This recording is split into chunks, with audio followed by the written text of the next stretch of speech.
Good day, sir. The title of this topic is Archimedes' Principle and its Application in Maritime Transportation.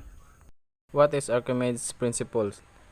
Is an object submerged in a fluid like barko nga nasa dagat. Ang upward buoyant niya is equal force to the weight of the displaced fluid.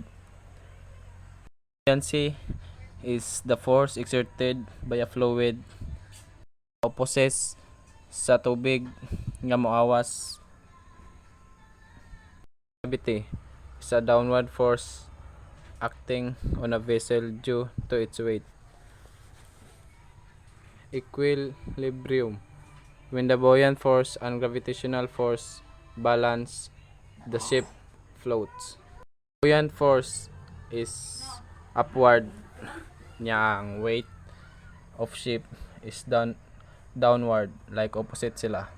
Displacement is like ang barko nga wala pa na nabutang sa katugdong sa dagat is equal ra sa tubig nga moawas inag-displace niya. Draft is the vertical distance between the waterline and the bottom of the hull.